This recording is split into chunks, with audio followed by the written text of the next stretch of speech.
انجانی بھول۔ غلطیاں ہر انسان سے ہوتی ہیں۔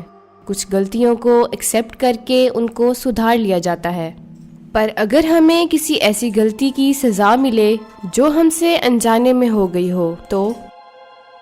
جیسمین ایک ہاؤس وائف تھی۔ 27 سال کی شادی اور 2 بچوں کے ساتھ جیسمین ایک سمپل لائف جی رہی تھی۔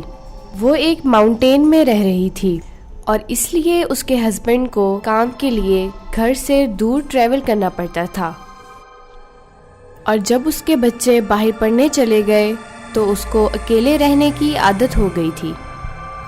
ایک رات تقریباً 1 بجے جیسمین کے گھر کی بیل بجی، کیونکہ اس کے علاقے میں اتنی رات کو کوئی بھی کسی کے گھر نہیں جاتا تھا۔ جیسمین گھر کے مین ڈور تک پہنچ کر گیٹ کی جالی سے باہر دیکھنے لگی، لیکن گیٹ کے باہر اسے ایک چھوٹی بچی دکھی۔ اس بچی نے پھٹے پرانے کپڑے پہنے ہوئے تھے اور اس کے بال بکھرے ہوئے تھے۔ اس بچی کے ہاتھ میں ایک پلاسٹک کی خالی بوتل تھی۔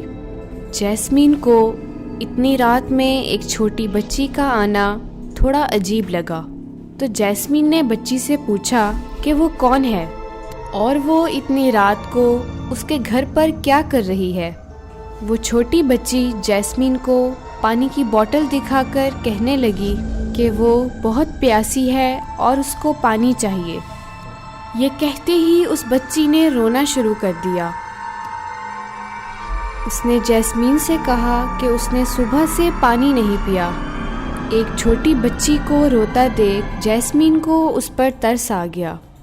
اس نے دروازے کو ہلکا سا کھول کر اس بچی سے پانی کی بوتل لی اور اس کو انتظار کرنے کا کہہ کر اندر پانی لینے چلی گئی۔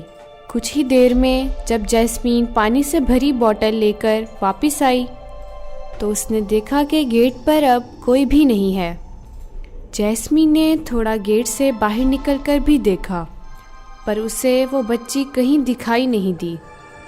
جیسمین وہ بوتل گیٹ کے باہر چھوڑ کر ہی اندر آ گئی۔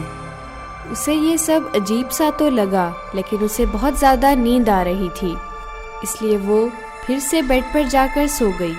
رات اور گہری ہو چکی تھی اور اس پہاڑی علاقے میں ایک دم خاموشی سی چھا گئی تھی۔ جیسمین آرام سے سو رہی تھی، لیکن پھر جب اس نے کروٹ لی تو اس کا پیر بیڈ پر پڑی کسی چیز پر جا لگا۔ جب اس کی آنکھ کھلی تو اس کے ہوش ہی اڑ گئے۔ اس کے بغل میں وہی پھٹے کپڑے اور بکھرے بالوں والی چھوٹی بچی لیٹی ہوئی تھی، جو جیسمین کو دیکھ کر ہنسے جا رہی تھی۔ یہ دیکھ کر جیسمین کا دل دہل گیا۔ وہ گھبراتے ہوئے چیختی ہوئی بیڈ سے اٹھ گئی۔ اس کی چیخ سنتے ہی وہ لڑکی وہاں سے بھاگ کر کچن کی طرف چلی گئی۔ جیسمین کو اس لڑکی پر بہت زیادہ غصہ آیا کہ وہ بچی بنا اس کے پرمیشن کے کیسے اس کے گھر گھس گئی۔ وہ غصے سے اس کے پیچھے پیچھے کچن میں بھاگی، لیکن وہاں کوئی نہیں تھا۔ جیسمین کو لگا کہ شاید وہ لڑکی وہیں کہیں چھپ گئی ہے۔ وہ دھیرے دھیرے کچن کی ساری الماریاں چیک کرنے لگی، لیکن وہ لڑکی کسی الماری میں بھی نہیں تھی۔ تو دوستو، اس ویڈیو کا پارٹ 2 دیکھنے کے لیے جڑے رہیے ہمارے چینل کے ساتھ۔